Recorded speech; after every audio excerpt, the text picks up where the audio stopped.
கர்த்தருடைய பரிசுத்த நாமத்துக்கு ஸ்தோத்திரம் உண்டாவதாக. இந்த வேளையிலும் ஆண்டவராகிய இயேசு கிறிஸ்து நாமத்தில் அனைவருக்கும் வாழ்த்தலையும் வணக்கத்தையும் தெரிவித்துக் கொள்கிறேன். கர்த்தருக்கு மிகவும் பிரியமானவர்களே, கர்த்தர் உங்களை ஆசீர்வதிப்பாராக. இந்த நாளிலும் ஆண்டவர் நமக்கு பாராட்டின கிருபை பெரிது. இந்த ஒரு நாள் கூட ஆண்டவர் நம்முடைய ஆயுஸ் நாட்களோடு கூட சேர்த்து கொண்டு தந்திருக்கிறார். அவர் நம்மை நினைத்திருக்கிறார். நாம் அவரை ஒவ்வொரு நாளும் நினைத்து தொழுது கொண்டு வணங்கி கொண்டு அவரை போற்றி கொண்டு அவரை சுத்தித்து கொண்டு வருகிறோம். இதற்கு எந்த சந்தேகமும் இல்லை. ஆனாலும் ஆண்டவர் நம்மேல் பிரியமாய் இருக்கக்கூடாதபடிக்கு ஒரு சில காரியங்கள் நம்முடைய வாழ்க்கையிலே அன்றாடம் அறிந்தோ அறியாமலோ நாம் செய்து கொண்டு வருகிறோம். அது உணர்த்தப்பட்டும் நாம் உணரவில்லை என்றால் ஆண்டவர் நம்மை வெறுத்து விடுகிறவராக இருக்கிறார் என்பதையும் நாம் மறந்து போகக்கூடாது. ஏனெனில் தற்போதுள்ள சூழல்கள் பலவிதமான காரியங்களை நமக்கு வெளிப்படுத்துகிறதை பார்க்கிறோம். திருவசனத்திலும் கூட இந்த சூழல்களை பற்றி அநேக இடங்களில் தேவனுடைய பிள்ளைகள் எழுதி வைத்திருக்கிறார்கள். தீர்க்கதரிசிகள் எழுதி வைத்திருக்கிறார்கள், ராஜாக்கள் எழுதி வைத்திருக்கிறார்கள். இன்னும் அநேக காரியங்களை தேவன் பலருக்கு வெளிப்படுத்தி அதை நம்முடைய வேத வசனத்திலே முத்திரை கற்களாக அது இருக்கிறது. ஒரு சில காரியங்கள் நாம் புரிந்து கொள்ளும்படியும் அதிலே தெளிவாக விளக்கப்பட்டுள்ளது. இதற்கு ஆதாரமாக சங்கீத புஸ்தகம் 74வது அதிகாரம் வசனம் 4 அப்புறம் 3. உம்முடைய சத்துருக்கள் உம்முடைய ஆலயங்களுக்குள் கர்ஜித்து தங்கள் கொடிகளை அடையாளங்களாக நாட்டுகிறார்கள். பரிசுத்த ஸ்தலத்தில் சத்துரு அனைத்தையும் கெடுத்து போட்டான். சங்கீதக்காரனாகிய தாவீது அருளின இந்த சங்கீதத்துல அவன் ஒரு சில இந்த நாட்கள் நடைபெறுகிற காரியங்களை தெளிவாக எழுதப்பட்டிருக்கிறத பார்க்கிறோம். உம்முடைய சத்துருக்கள் உம்முடைய ஆலயங்களுக்குள் கர்ஜித்து, அங்காங்கு சில காரியங்கள் நடக்கிறது அல்லவா? ஒரு சில சபைகளுக்குள்ளே சத்துருக்கள் புகுந்து அவர்களுடைய கொடிகளை அடையாளங்களாக நாட்டுகிறதும் அவர்களை சிதறடிக்கிறதுமாக ஆங்காங்கு நடக்கிறதை பார்க்கிறோம். இதை நாம் பெரிதாக எடுத்துக்கொள்வதில்லை. ஆனால் ஆண்டவர் வேதனைப்படுகிறவராக இருக்கிறார். புலம்பல் 2:7 பார்க்கும்போது ஆண்டவர் தமது பலிபீடத்தை ஒழித்து விட்டார், தமது பரிசுத்த ஸ்தலத்தை வெறுத்து விட்டார், அதிலுள்ள அரமனைகளின் மதில்களை சத்துருவின் கையில் ஒப்பு கொடுத்து விட்டார். பண்டிகை நாளில் ஆரவாரம் பண்ணுகிறது போல் கர்த்தரின் ஆலயத்தில் ஆரவாரம் பண்ணினார்கள்.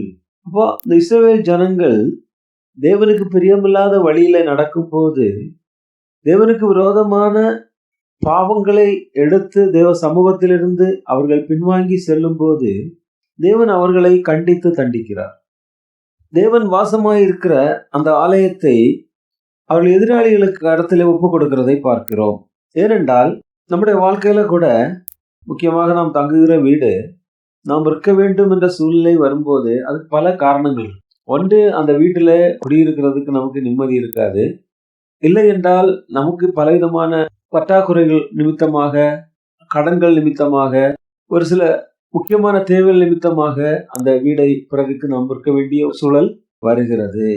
சிலவேளை அதன் மேலுள்ள ஒரு வெறுப்பினாலும், பக்கத்தில் உள்ள நபர்களுடைய வெறுப்பினாலும் நாம் அந்த வீட்டை விற்று இன்னொரு இடத்திற்கு குடிபெயர்வோம் என்று பார்க்கிறோம். இங்கே ஆண்டவர் தம்முடைய பரிசுத்த ஸ்தலத்தை வெறுத்து விட்டார் என்று பார்க்கும்போது, பரிசுத்த ஸ்தலத்துல அவரை ஆராதிக்கிற ஜனங்கள் ஆண்டவரை வெறுக்கும் போது அவர் அந்த பரிசுத்த ஸ்தலத்தை வெறுக்கிறார் என்பதை புரிந்து கொள்ள வேண்டும். உங்களை தேவன் வெறுக்கிறார் என்றால் அது காரணம் என்ன? நீங்கள் ஆண்டவரை வெறுத்து விட்டீர்கள். ஆண்டவர் முதலாவதாக யாரையும் வெறுப்பதில்லை. ஆண்டவர் உங்களை நேசிக்கிறார், உங்கள் மேல் அன்பு செலுத்துகிறார், உங்களை பாதுகாக்கிறார், உங்களை பண்படுத்துகிறார். எத்தனையோ காரியங்களை அவர் பொறுத்து பார்க்கிறார். ஆனாலும் நீங்கள் மேலும் ஆண்டவருடைய அன்பை உணராதவர்களாக, அன்பை ருசிக்காதவர்களாக, அன்பில் நிலைத்திருக்காதவர்களாக, ஒரு சில சின்ன காரியங்களுக்காக ஆண்டவருடைய சமூகத்தை விட்டு நீங்கள் பின்வாங்கி செல்வீர்களே என்றால் ஆண்டவர் உங்களை எப்பொழுதும் நேசித்துக் கொண்டு எப்பொழுதும் கண்டித்துக் கொண்டு இருப்பார் என்று நினைக்கின்றீர்களா? ஆண்டவர் உங்களை வெறுத்து விடுவார். இங்கே பார்க்கும்போது புலம்பல் 2:7 அதுதான் சொல்கிறது. ஆண்டவர் தமது பலிபீடத்தை ஒழித்து விட்டார், தமது பரிசுத்த ஸ்தலத்தை வெறுத்து விட்டார். அப்படி வெறுத்து விட்டதுனாலதான் அவர் சத்துருக்களுடைய கையில ஒப்பு கொடுக்கிறார். அப்புறம் சத்துருக்கள் கையில ஒப்பு கொடுக்கும் போதுதான் சத்துரு உள்ள வருகிறான். யோபுடைய வாழ்க்கையில கூட சத்ரு ஆகிய சாத்தான் ஆண்டவரிடத்துல வந்து ஆண்டவருடைய முன்னே நிற்கிறான். ஆண்டவர் கேட்கிறார், யோபுவின் மேல் நீ கவனம் வைத்தாயோ? அப்போ அவன் யோபுனுடைய ஆஸ்திகள் பெருசா இருக்கிறதுனால அவனை நிலைத்திருக்கிறான்னு சொல்லிட்டு அப்படி ஒரு சில காரியங்களை ஒப்பு கொடுக்கிறார் சத்துருடைய கரத்துல. அப்போ சத்துருடைய கரத்துல ஆண்டவர் ஒப்பு கொடுத்ததுனாலதான் யோபுக்கு என்ன வந்துச்சு? அந்த பிரச்சனைகளும் பிரயாசங்களும் வந்தது. அது யோபுக்கு ஒரு சோதனையான காலமாக இருந்தது. அது போலதான் நம்முடைய வாழ்க்கையில கூட இப்போது வருகின்ற இந்த சோதனைகள், இப்போது நாம் படுகின்ற இந்த வேதனைகள் எல்லாமே நமக்கு ஒரு சோதனை காலத்தை காண்பிக்கிறது. இந்த வேளையில யோபு என்ன செய்தான்? தன்னுடைய வாழ்க்கையில தன்னை நிதானித்தான், தன்னை ஆசீர்வதித்த, தன்னை வாழ வைத்த தேவனை மகிமைப்படுத்தினான். அதற்காக எல்லாவற்றையும் பொறுமையாக ஏற்றுக்கொண்டான்.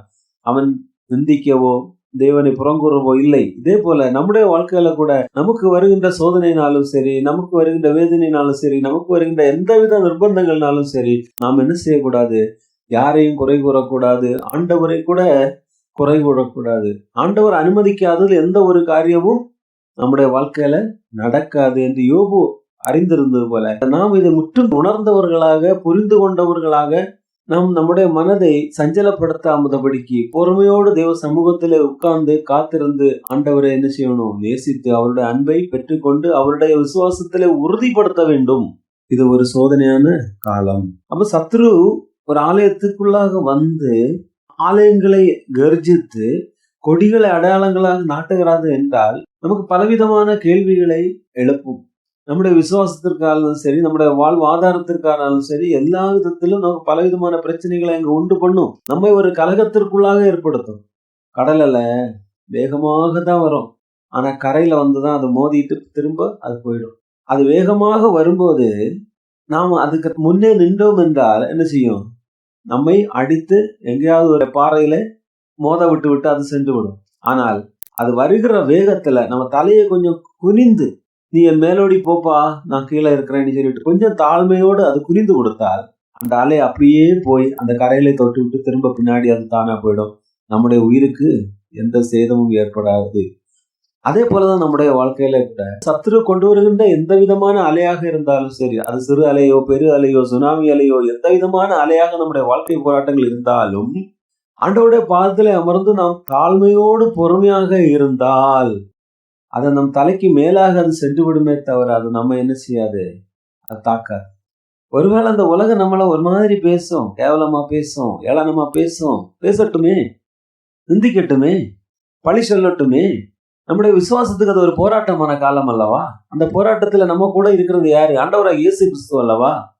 உங்களை ஒரு ஆள் நிந்திக்கிறான்னு சொன்னா, உங்களை ஒரு ஆள் பழி போடுகிறாள்னு சொன்னா, உங்களை ஒரு ஆள் ஏளனமாக பேசுகிறார்கள் என்றால் நீங்கள் ஏன் அவர்களோடு போராட வேண்டும்? வேண்டாம். சாக்கடைக்கு முன்னாக நாம் நடந்து செல்லும் போது சாக்கடை யாரும் கல்ல அடிக்கிறது கிடையாது. சாக்கடைக்கு முன்னாடி நடந்து போனா நாம் தான் நம்முடைய கைக்குட்டை எடுத்து நம்முடைய மூக்கை மூடி அந்த வாசத்தை நீக்குவோம். அதே போலதான் சத்துருடைய வாழும் இந்த உலகத்துல நம்முடைய போராட்டங்களை நம்முடைய இதை பார்த்து நிந்திப்பதாக இருந்தாலோ, நாம் காது கேட்டாலோ கேட்காமல் இருந்தாலோ அதற்கு எதிராக நாம் என்ன செய்யக்கூடாது? ஒன்றுமே செய்யக்கூடாது. நம்முடைய சிந்தையும் நம்முடைய எண்ணங்களையும் சீரழிப்பதற்காக, நம்முடைய விசுவாசத்திலே வலிவு போவதற்காக சத்துருவானவன் நம்முடைய வாழ்க்கையை உடைப்பான். இந்த உடைக்கிற காலங்கள்ல தான் நமக்கு என்ன வரும்? குழப்பம் வரும். அந்த குழப்பத்துல என்ன செய்யணும்?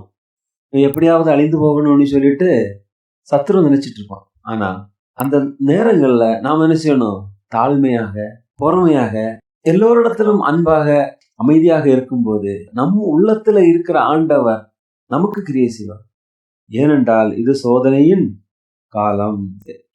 எசேக்கியேல் 24:21 பார்க்கும்போது, என் பரிசுத்த ஸ்தலத்தை பரிசுத்த கொலைச்சலாக்குகிறேன் என்று சொல்கிறார். என் பரிசுத்த ஸ்தலத்தை பரிசுத்த கொலைச்சலாக்குகிறேன். ஏன்னு சொன்னா அதே வசனத்துல இருக்கிறது, உங்கள் பலத்தின் முக்கியமும் உங்கள் கண்களின் விருப்பமும் உங்களின் ஆத்மாவின் வாஞ்சையுமாகிய பரிசுத்த ஸ்தலத்தை பரிசுத்த கொலைச்சலாக்குகிறேன். அப்போ பரிசுத்த ஸ்தலம் இஸ்ரவேல் ஜனங்களுக்கு எப்படி இருந்துச்சாம்? பலத்தின் முக்கியம். அப்போ அவர்களுக்கு பலம், அவருடைய கண்களுடைய விருப்பம், அவருடைய ஆத்மாவின் வாஞ்சையாகி அந்த பரிசுத்த ஸ்தலம். பரிசுத்தத்துல அவங்களுக்கு பலம் இருந்துச்சு, விருப்பம் இருந்துச்சு, வாஞ்சை இருந்துச்சு. ஆனா அவருடைய வாழ்க்கை எப்படி இருந்துச்சு? தேவனுக்கு பிரியம் இல்லாமல் இருந்துச்சு. இதுதான் நம்முடைய வாழ்க்கையில பார்க்கும்போது ஒரு குறிப்பிட்ட நேரத்துல நாம் ஆண்டவரை தேடுகிறோம், ஆண்டவருடைய சமூகத்துல வந்து மன்றாடுகிறோம், அதை முக்கியத்துவப்படுத்துகிறோம், அதன் மேல் விருப்பம் வைக்கிறோம். அந்த நேரத்தில் மட்டும் ஆத்தும வாஞ்சை போல நடிக்கிறோம். ஆனால் எப்பொழுதும் தேவனுடைய பலத்தில் முக்கியம் வைக்கிறோமா? நம்முடைய கண்கள் தேவனுடைய சமூகத்துல வாஞ்சியா இருக்கிறதா? சற்று கேட்டு பாருங்கள் உங்களுடைய மனதை. இன்னும் எசேக்கியேல் 24:13 பார்க்கும்போது, உன் அசுத்தத்தோட முறைகேடும் இருக்கிறது, நான் உன்னை சுத்திகரித்தும் நீ சுத்தமாகாதபடியினால் இனி என் உக்கிரம் ஆறி தீரும் மட்டும் உன் அசுத்தம் நீங்கி சுத்திகரிக்கப்பட மாட்டாய். கர்த்தராகிய நான் இதை சொன்னேன், இது நிறைவேறும். நான் இதை செய்வேன். நான் பின்வாங்குவதும் தப்ப விடுவதும் மனஸ்தாபப்படுவதும் இல்லை. உன் வழிகளும் உன் செய்கைகளுக்கு தக்கதாக உன்னை நியாயம் தீர்ப்பார்கள் என்று கர்த்தராகிய ஆண்டவர் சொல்கிறார். ஆண்டவர் நம்மை சுத்திகரித்திருக்கிறார். ஆண்டவர் நம்மை தெரிந்தெடுத்து, நம்மை மீட்டெடுத்து, நம்முடைய ரத்தம் சிந்தி நம்மை அவருடைய பிள்ளையாக நம்மை மாற்றிய நாம் பரிசுத்தத்திற்குள் வாழாதபடிக்கு அசுத்தத்தோடும் உலக ஆசாபாசங்களுக்கு மத்தியில தேவனை மறந்து அவருக்கு பின்வாங்கி செல்கிற ஒவ்வொருவரும் முறைகேடு செய்கிறார்கள் என்று தேவன் சொல்கிறார். அசுத்தத்தோட முறைகேடும் இருக்கிறது. எதற்காக முறைகேடு செய்கிறார்கள் என்று நம்ம அந்த உலகத்தை கேட்டு பார்த்தோம்னா, நண்பர்கள் சேர்ந்து நண்பர்களுக்காக முறைகேடு செய்கிறார்கள். உறவினர்கள் சேர்ந்து உறவினர்களுக்காக முறைகேடு செய்கிறார்கள். பெற்றோர்கள் தங்களுடைய பிள்ளைகளுக்காக முறைகேடு செய்கிறார்கள். முறைகேடு தான். முறையாக செய்ய வேண்டிய இடத்துல அநீதி செய்தா அதுதான் முறைகேடு. இந்த உலகத்துல நமக்கு வாழ்றதுக்கு என்ன தேவை? நல்ல உணவு தேவை. அந்த உணவு வாங்குறதுக்கு என்ன தேவை? நல்ல வேலை தேவை. அந்த வேலை செய்யறதுக்கு நமக்கு என்ன தேவை? நல்ல பலனும் ஞானமும். இந்த உணவும் வேலையும் நம்முடைய பலத்தினாலதான் கிடைக்குது. அதை செய்ய வேண்டிய ஞானமும் ஜீவனும் நமக்கு எங்க இருந்து தான் கிடைக்குது? தேவனிடத்திலிருந்து கிடைக்குது. அப்ப தேவனிடத்திலிருந்து நாம் பெற்றுக்கொண்ட அந்த ஆத்ம ஜீவன் நம்முடைய சரீரத்துல பலப்பட்டு இருந்தாதான் நம்ம தேவனுக்கு பிரியமாக வாழ முடியும், வளர முடியும். அதற்கு தேவையானது ஒண்ணு, அந்த ஜீவ மன்னாவாகிய தேவனுடைய வசனங்கள்.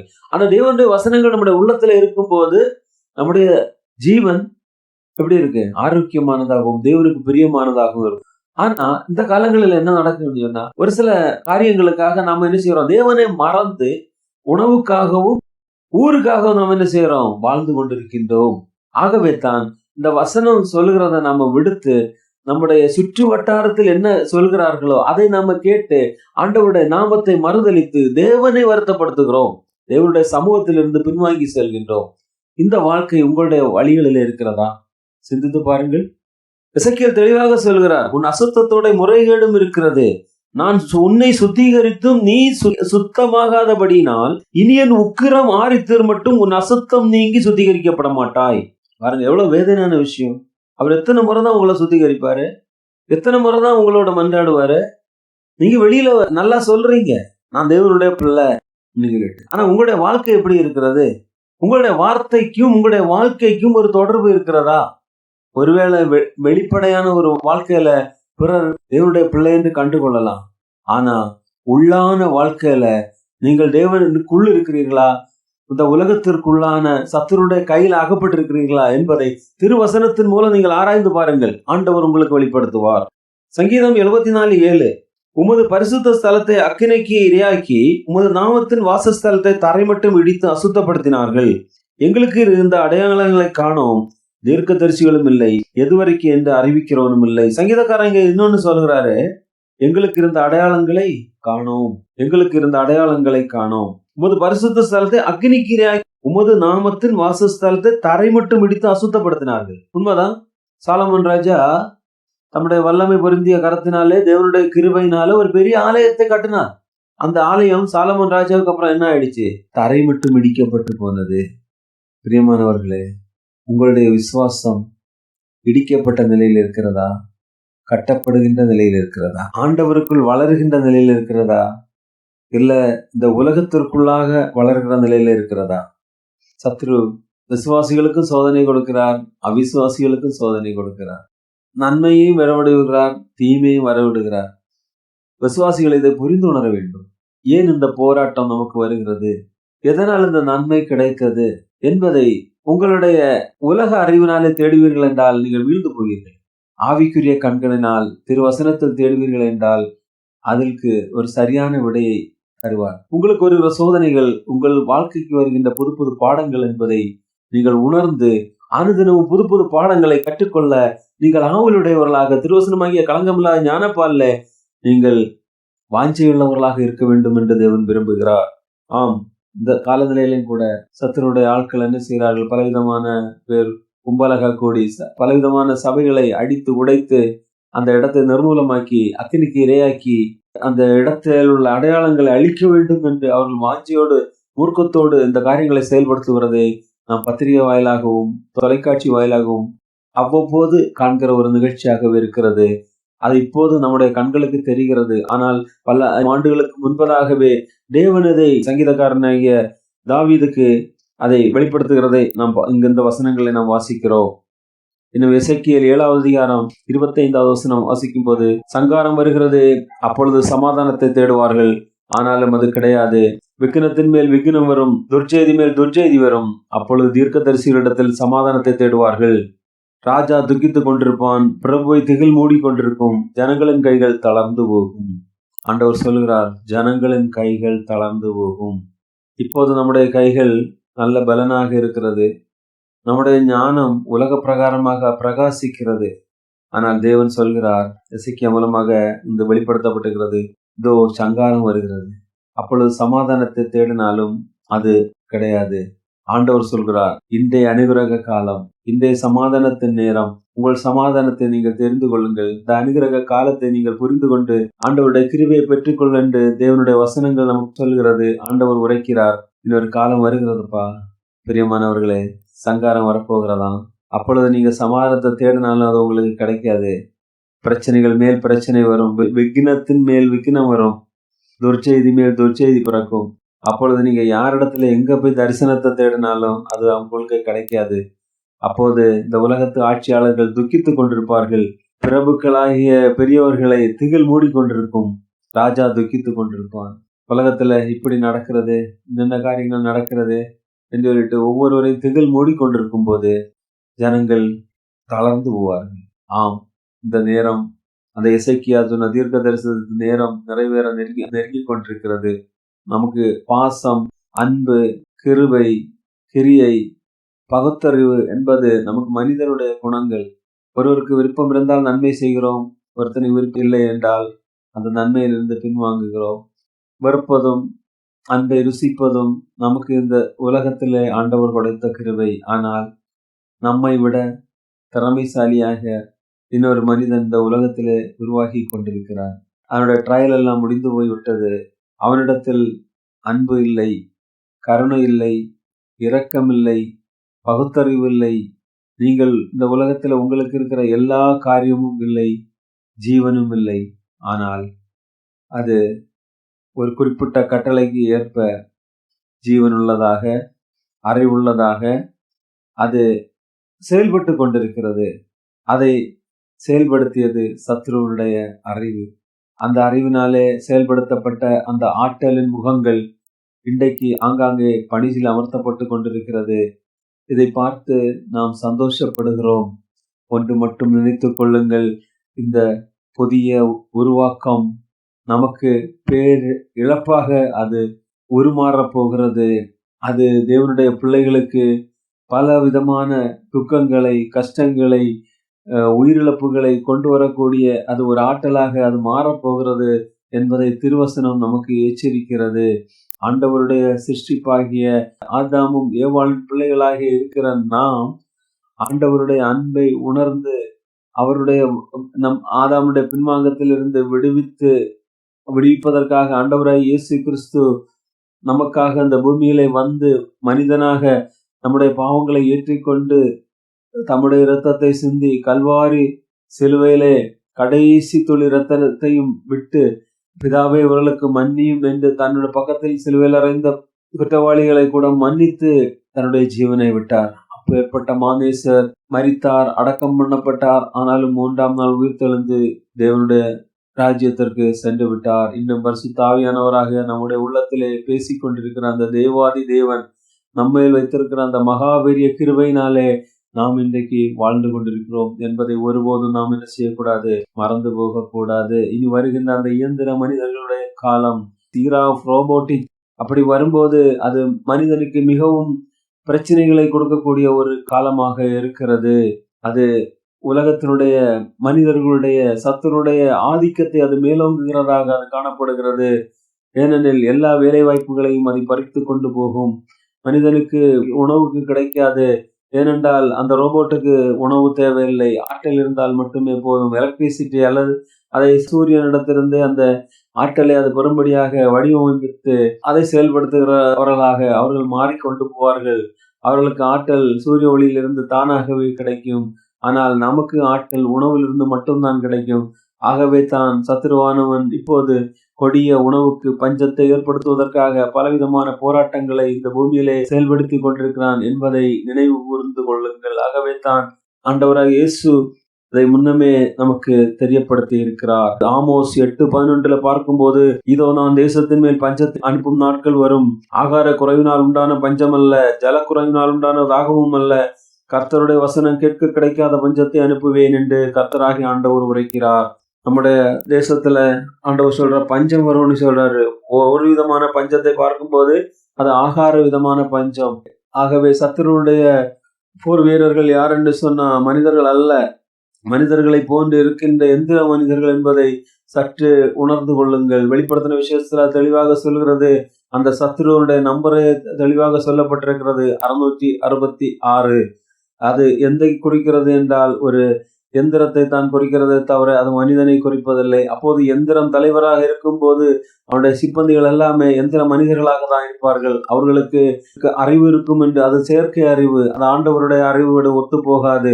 ஆகவே பிரியமானவர்களே, அதற்குடைய ஆயத்தங்கள் எல்லாம் நடந்து கொண்டிருக்கிறது. நீங்கள் கவலையற்றவர்களாக உங்களுடைய வாழ்க்கைக்காகவும் வாழ்வாதாரத்துக்காகவும் உங்களை நீங்களே பார்த்து கொண்டிருப்பீர்களே என்றால், அந்த எந்திர மனிதனுடைய யுகத்துல நீங்கள் பிரவேசிக்க ஆயத்தமாயிருக்கிறீர்களே என்றால், உங்களுக்கு வருகிற போராட்டங்களிலிருந்து உங்களை என்ன செய்ய முடியாது, விடுவிக்க முடியாது. ஆகவே ஆண்டவருடைய அறிவை பயன்படுத்தி அதற்கான பிரயசித்தங்களை நீங்கள் எடுத்து முன்னேறி வாருங்கள். அது மட்டுமல்ல, இந்த ஆமோஸ் சொல்லும் போது, இந்த தேசத்தின் மேல் பஞ்சத்தை அனுப்பும் நாட்கள் வரும். அந்த பஞ்சம் இந்த ஆகார பஞ்சம் அல்ல, அது தேவ வசனத்தை கேட்க கிடைக்காத பஞ்சத்தை அனுப்புவேன் என்று ஆண்டவர் சொல்கிறார். ஆம், இப்போது கூட எத்தனையோ காரியங்கள்ல தேவனுடைய வசனம் கிடைக்க கூடாதபடி பலவிதமான முடக்கங்கள் ஏற்படுத்துகிறது.